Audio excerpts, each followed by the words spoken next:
மத்தேயு 6ஆம் அதிகாரம். மனுஷர் காண வேண்டுமென்று அவர்களுக்கு முன்பாக உங்கள் தர்மத்தை செய்யாதபடிக்கு எச்சரிக்கையாயிருங்கள். செய்தால் பரலோகத்தில் இருக்கிற உங்கள் பிதாவினிடத்தில் உங்களுக்கு பலன் இல்லை. ஆகையால் நீ தர்மம் செய்யும்போது மனுஷரால் புகழப்படுவதற்கு மாயக்காரர் ஆலயங்களிலும் வீதிகளிலும் செய்வது போல உனக்கு முன்பாக தாரை ஊதுவியாதே. அவர்கள் தங்கள் பலனை அடைந்து தீர்ந்ததென்று மெய்யாகவே உங்களுக்கு சொல்லுகிறேன். நீயோ தர்மம் செய்யும்போது உன் தர்மம் அந்தரங்கமாயிருப்பதற்கு உன் வலதுகை செய்கிறதை உன் இடதுகை அறியாதிருக்க கடவது. அப்பொழுது அந்தரங்கத்தில் பார்க்கிற உன் பிதா தாமே உனக்கு வெளியரங்கமாய் பலனளிப்பார். அன்றியும் நீ ஜெபம் பண்ணும்போது மாயக்காரரை போல் இருக்க வேண்டாம். மனுஷர் காணும்படியாக அவர்கள் ஜெப ஆலயங்களிலும் வீதிகளின் சந்திகளிலும் நின்று ஜெபம் பண்ண விரும்புகிறார்கள். அவர்கள் தங்கள் பலனை அடைந்து தீர்ந்ததென்று மெய்யாகவே உங்களுக்கு சொல்லுகிறேன். நீயோ ஜெபம் பண்ணும்போது உன் அறை வீட்டுக்குள் பிரவேசித்து உன் கதவை பூட்டி அந்தரங்கத்தில் இருக்கிற உன் பிதாவை நோக்கி ஜெபம் பண்ணு. அப்பொழுது அந்தரங்கத்தில் பார்க்கிற உன் பிதா வெளியரங்கமாய் உனக்கு பலனளிப்பார். அன்றியும் நீங்கள் ஜெபம் பண்ணும்போது அஞ்ஞானிகளைப் போல வீண் வார்த்தைகளை அலப்பாதையுங்கள். அவர்கள் அதிக வசனிப்பினால் தங்கள் ஜெபம் கேட்கப்படும் என்று நினைக்கிறார்கள். அவர்களைப் போல நீங்கள் செய்யாதிருங்கள். உங்கள் பிதாவை நோக்கி நீங்கள் வேண்டிக் கொள்ளுகிறதற்கு முன்னமே உங்களுக்கு இன்னது தேவை என்று அவர் அறிந்திருக்கிறார். நீங்கள் ஜெபம் பண்ண வேண்டிய விதமாவது: பரமண்டலங்களில் இருக்கிற எங்கள் பிதாவே, உம்முடைய நாமம் பரிசுத்தப்படுவதாக, உம்முடைய ராஜ்யம் வருவதாக, உம்முடைய சித்தம் பரமண்டலத்திலே செய்யப்படுகிறது போல பூமியிலேயும் செய்யப்படுவதாக. எங்களுக்கு வேண்டிய ஆகாரத்தை இன்று எங்களுக்கு தாரும். எங்கள் கடனாளிகளுக்கு நாங்கள் மன்னிக்கிறது போல எங்கள் கடன்களை எங்களுக்கு மன்னியும். எங்களை சோதனைக்கு உட்பட பண்ணாமல் தீமையினின்று எங்களை இரட்சித்துக் கொள்ளும். ராஜ்யமும் வல்லமையும் மகிமையும் என்றென்றைக்கும் உம்முடையவைகளே, ஆமேன் என்பதே. மனுஷருடைய தப்பிதங்களை நீங்கள் அவர்களுக்கு மன்னித்தால் உங்கள் பரமபிதா உங்களுக்கும் மன்னிப்பார். மனுஷருடைய தப்பிதங்களை நீங்கள் அவர்களுக்கு மன்னியாதிருந்தால் உங்கள் பிதா உங்கள் தப்பிதங்களையும் மன்னியாதிருப்பார். நீங்கள் உபவாசிக்கும் போது மாயக்காரரை போல முகவாடலாய் இராதேயுங்கள்.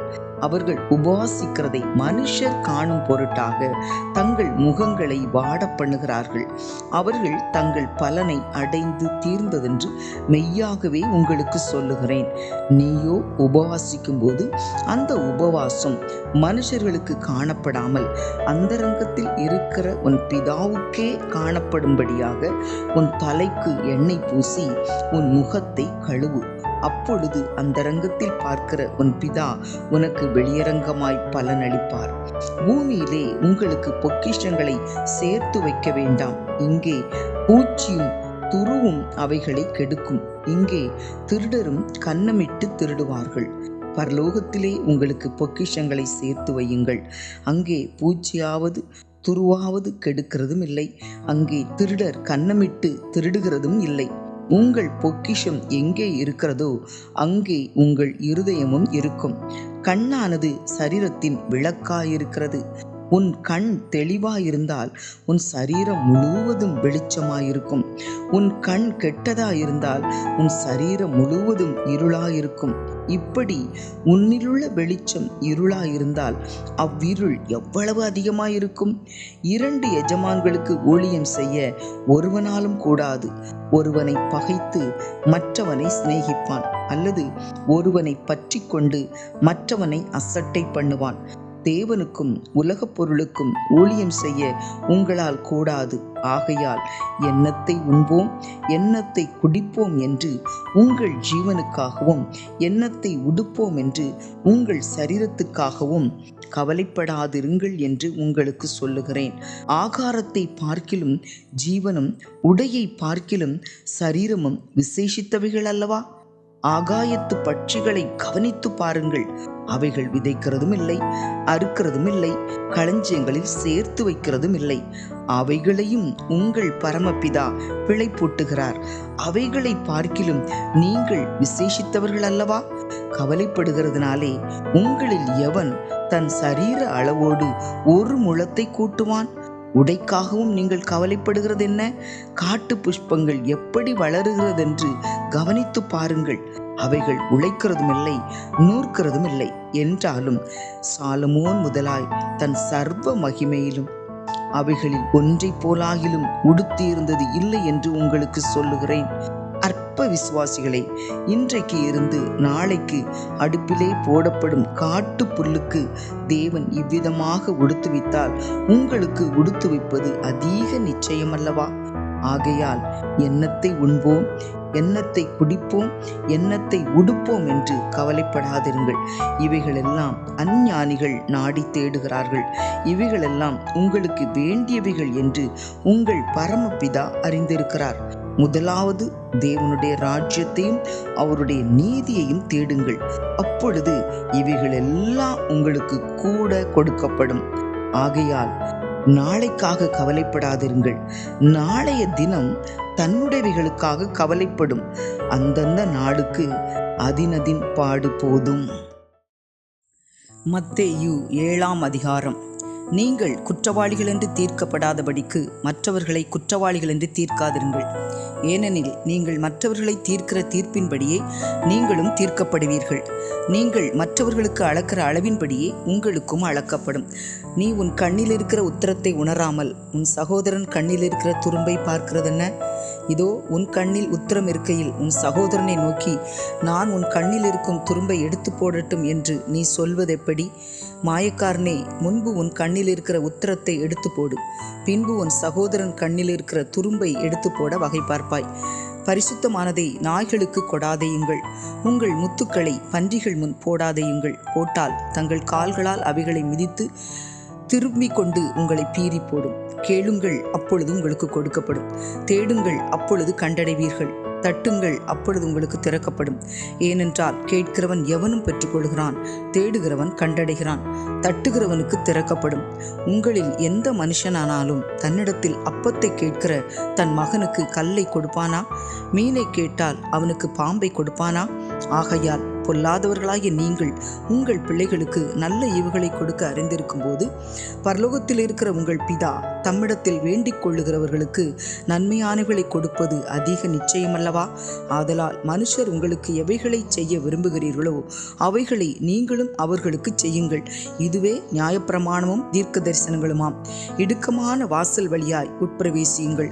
கேட்டுக்கு போகிற வாசல் விரிவும் வழி விசாலவுமாய் இருக்கிறது, அதின் வழியாய் பிரவேசிக்கிறவர்கள் அநேகர். ஜீவனுக்கு போகிற வாசல் இடுக்கமும் வழி நெருக்கமுமாய் இருக்கிறது, அதை கண்டுபிடிக்கிறவர்கள் சிலர். கள்ள தீர்க்கதரிசிகளுக்கு எச்சரிக்கையாய் இருங்கள். அவர்கள் ஆட்டுத்தோலை போர்த்து கொண்டு உங்களிடத்தில் வருவார்கள், உள்ளத்திலோ அவர்கள் பட்சிக்கிற ஓநாய்கள். அவர்களுடைய கனிகளினாலே அவர்களை அறிவீர்கள். முட்செடிகளில் திராட்சை பழங்களையும் முட்பூண்டுகளில் அத்திப்பழங்களையும் பறிக்கிறார்களா? அப்படியே நல்ல மரமெல்லாம் நல்ல கனிகளை கொடுக்கும், கெட்ட மரமோ கெட்ட கனிகளை கொடுக்கும். நல்ல மரம் கெட்ட கனிகளை கொடுக்க மாட்டாது, கெட்ட மரம் நல்ல கனிகளை கொடுக்க மாட்டாது. நல்ல கனி கொடாத மரமெல்லாம் வெட்டுண்டு அக்கினியிலே போடப்படும். ஆதலால் அவர்களுடைய கனிகளினாலே அவர்களை அறிவீர்கள். பரலோகத்தில் இருக்கிற என் பிதாவின் சித்தத்தின்படி செய்கிறவனே பரலோக ராஜ்யத்தில் பிரவேசிப்பானே அல்லாமல் என்னை நோக்கி கர்த்தாவே கர்த்தாவே என்று சொல்லுகிறவன் அதில் பிரவேசிப்பதில்லை. அந்நாளில் அநேகர் என்னை நோக்கி கர்த்தாவே கர்த்தாவே, உமது நாமத்தினாலே தீர்க்க தரிசனம் உரைத்தோம் அல்லவா? உமது நாமத்தினாலே பிசாசுகளை துரத்தினோம் அல்லவா? உமது நாமத்தினாலே அநேக அற்புதங்களை செய்தோம் அல்லவா என்பார்கள். அப்பொழுது நான் ஒரு காலம் உங்களை அறியவில்லை, அக்கிரம செய்கைக்காரரே, என்னை விட்டு அகன்று போங்கள் என்று அவர்களுக்கு சொல்லுவேன்.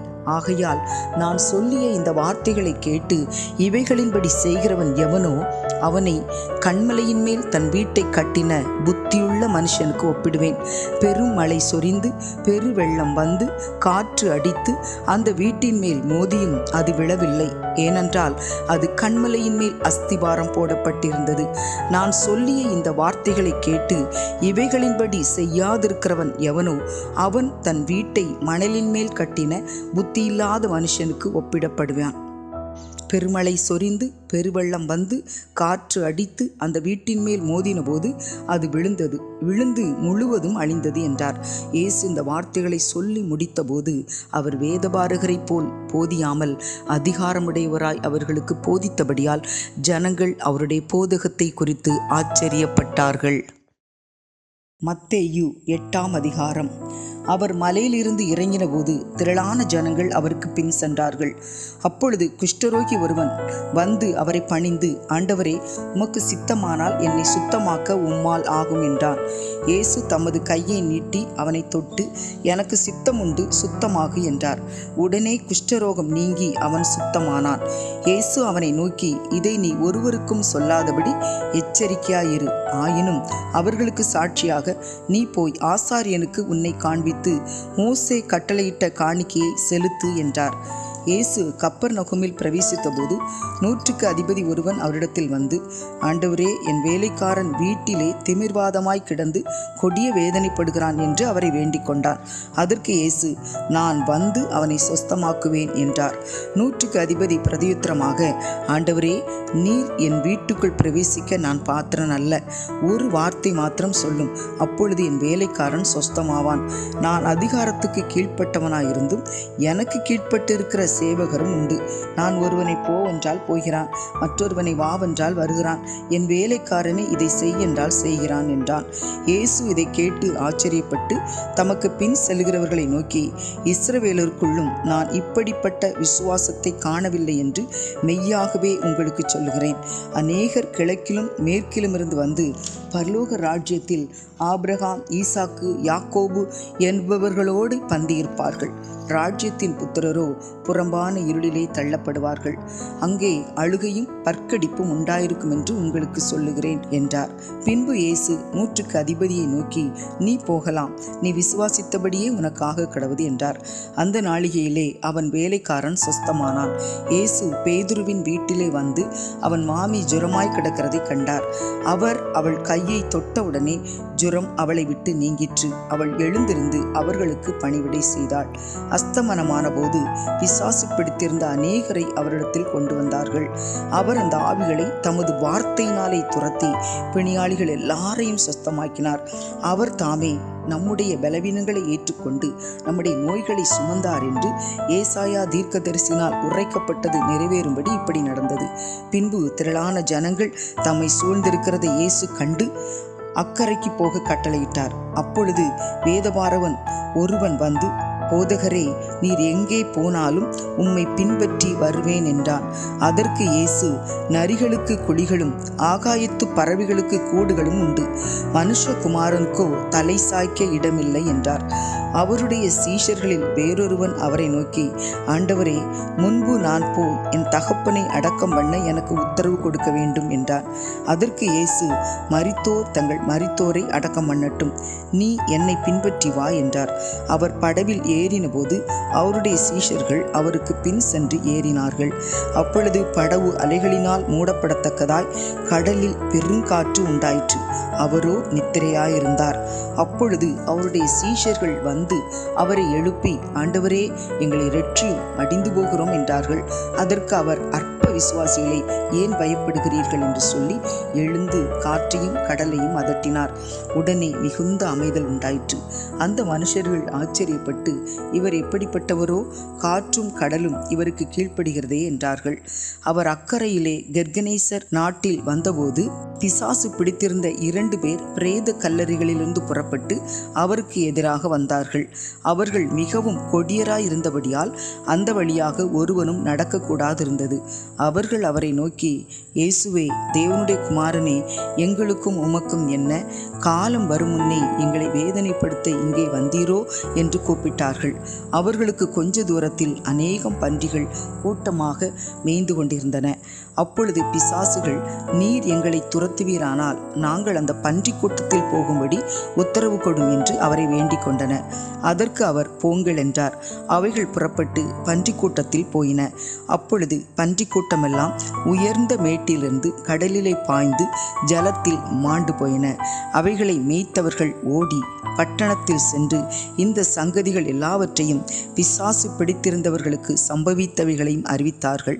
அப்பொழுது அந்த பட்டணத்தார் யாவரும் இயேசுவுக்கு எதிர்கொண்டு வந்து அவரை கண்டு தங்கள் எல்லைகளை விட்டு போகும்படி அவரை வேண்டிக் கொண்டார்கள். மத்தேயு 9ஆம் அதிகாரம். அப்பொழுது அவர் படவில் ஏறி இக்கரைப்பட்டு தம்முடைய பட்டணத்திற்கு வந்தார். அங்கே படுக்கையிலே கிடந்த ஒரு திமிர்வாதக்காரனை அவரிடத்தில் கொண்டு வந்தார்கள்.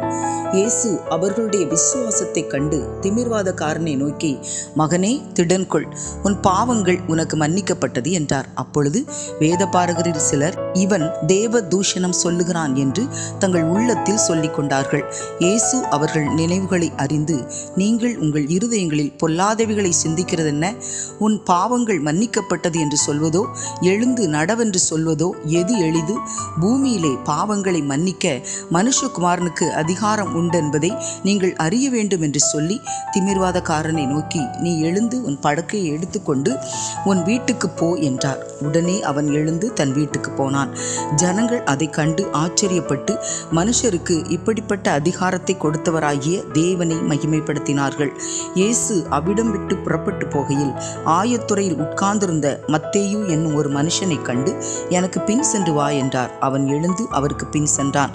பின்பு அவர் வீட்டிலே போஜன பந்தி இருக்கையில் அநேக ஆயக்காரரும் பாவிகளும் வந்து இயேசுவோடும் அவர் சீஷரோடும் கூட பந்தி இருந்தார்கள். பரிசேயர் அதை கண்டு அவருடைய சீஷர்களை நோக்கி, உங்கள் போதகர் ஆயக்காரரோடும் பாவிகளோடும் போஜனம் பண்ணுகிறது என்னவென்று கேட்டார்கள். இயேசு அதை கேட்டு, பிணியாளிகளுக்கு வைத்தியன் வேண்டியதை அல்லாமல் சுகமுள்ளவர்களுக்கு வேண்டியதில்லை, பலியை அல்ல இரக்கத்தையே விரும்புகிறேன் என்பதின் கருத்து இன்னதென்று போய் கற்றுக்கொள்ளுங்கள். நீதிமான்களை அல்ல பாவிகளையே மனம் திரும்புகிறதற்கு அழைக்க வந்தேன் என்றார். அப்பொழுது யோவானுடைய சீஷர் அவரிடத்தில் வந்து, நாங்களும் பரிசேயரும் அநேகந்தரம் உபவாசிக்கிறோமே, உம்முடைய சீஷர் உபவாசியாமல் இருக்கிறது என்னவென்று கேட்டார்கள். அதற்கு இயேசு, மணவாளன் தங்களோடு இருக்கையில் மணவாளனுடைய தோழர் துயரப்படுவார்களா? மணவாளன் அவர்களை விட்டு எடுபடும் நாட்கள் வரும், அப்பொழுது உபவாசிப்பார்கள். ஒருவனும் கோடி துண்டை பழைய வஸ்திரத்தோடு இணைக்க மாட்டான்.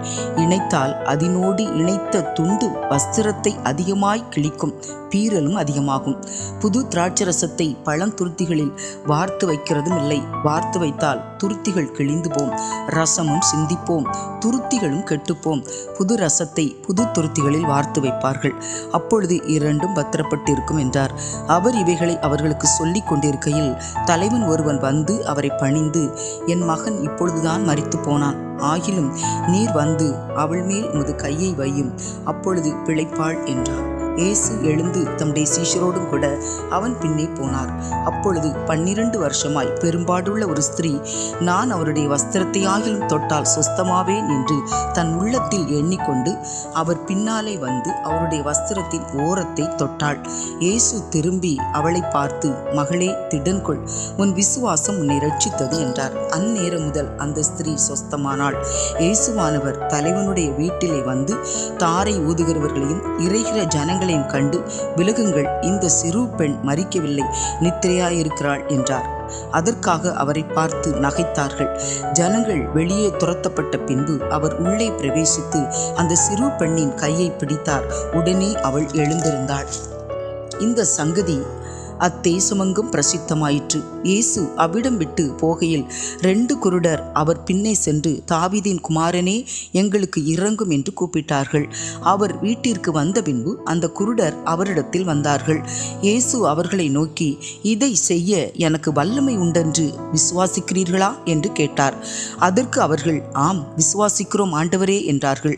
அப்பொழுது அவர்களுடைய கண்களை அவர் தொட்டு, உங்கள் விசுவாசத்தின்படி உங்களுக்கு ஆகக் கடவுது என்றார். உடனே அவர்களுடைய கண்கள் திறக்கப்பட்டது.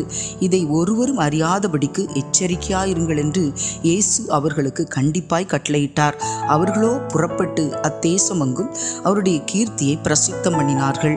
அவர்கள் புறப்பட்டு போகையில் பிசாசு பிடித்த ஊமையான ஒரு மனுஷனை அவரிடத்தில் கொண்டு வந்தார்கள்.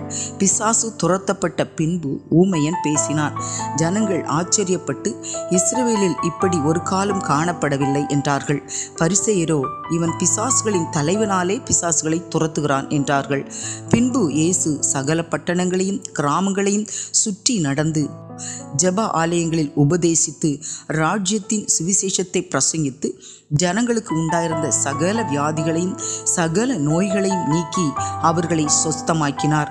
அவர் திரளான ஜனங்களை கண்டபொழுது அவர்கள் மேய்ப்பனில்லாத ஆடுகளைப் போல் தொய்ந்து போனவர்களும் சிதறப்பட்டவர்களுமாய் இருந்தபடியால் அவர்கள் மேல் மனதுருகி தம்முடைய சீஷர்களை நோக்கி, அறுப்பு மிகுதி, வேலையாட்களோ கொஞ்சம். ஆதலால் அறுப்புக்கு எஜமான் தமது அறுப்புக்கு வேலையாட்களை அனுப்பும்படி அவரை வேண்டிக் கொள்ளுங்கள் என்றார்.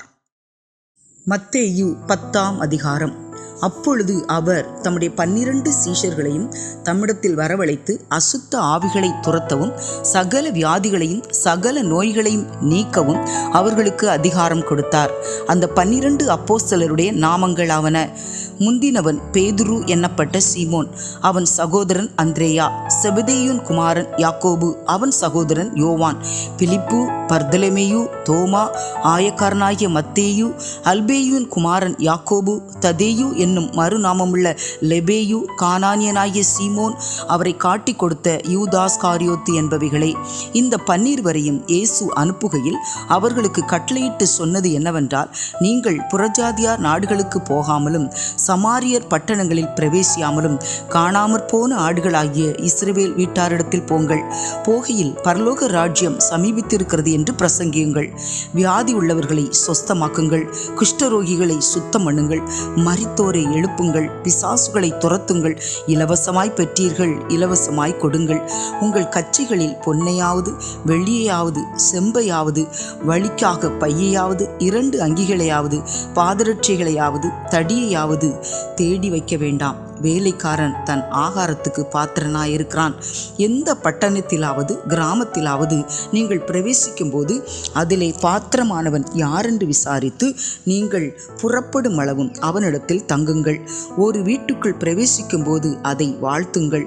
அந்த வீடு பாத்திரமாயிருந்தால் நீங்கள் கூறின சமாதானம் அவர்கள் மேல் வரக்கடவது.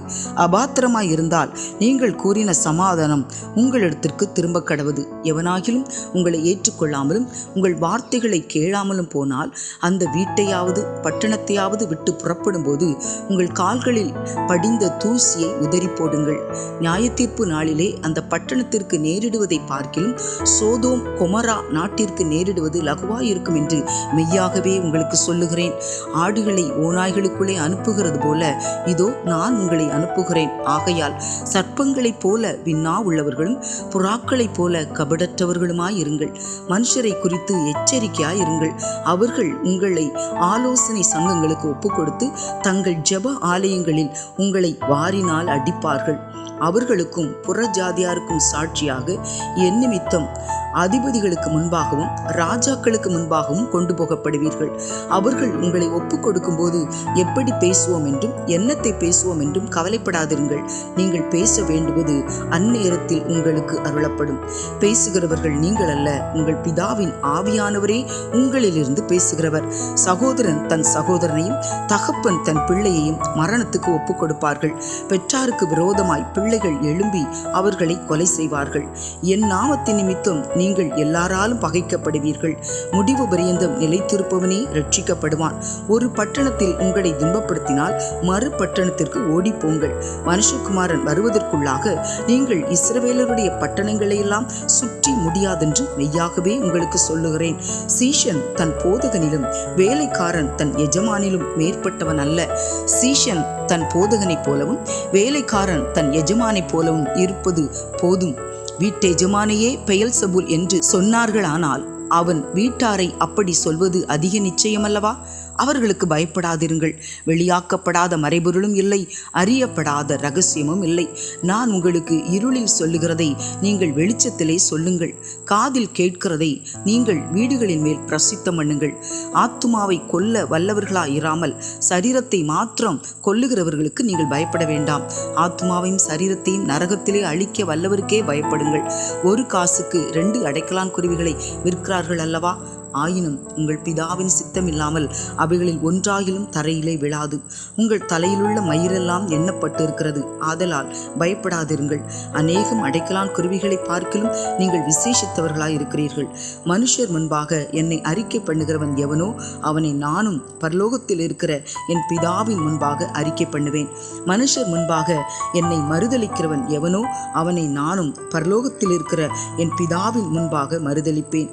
பூமியின் மேல் சமாதானத்தை அனுப்ப வந்தேன் என்று எண்ணாதிருங்கள். சமாதானத்தை அல்ல, பட்டயத்தையே அனுப்ப வந்தேன். எப்படி எனில், மகனுக்கும் தகப்பனுக்கும் மகளுக்கும் தாய்க்கும் மருமகளுக்கும் மாமிக்கும் பிரிவினை உண்டாக்க வந்தேன்.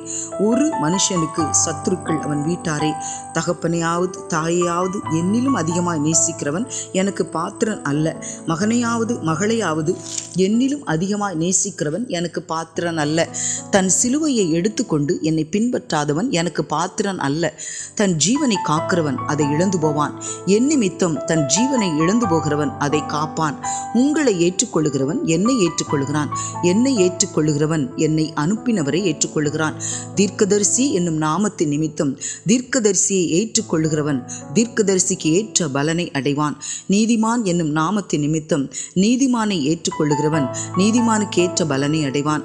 சீஷன் என்னும் நாமத்தின் நிமித்தம் இந்த சிறியரில் ஒருவனுக்கு ஒரு கலசம் தண்ணீர் மாத்திரம் குடிக்க கொடுக்கிறவனும் தன் பலனை அடையாமற் போகான் என்று மெய்யாகவே உங்களுக்கு சொல்லுகிறேன் என்றார்.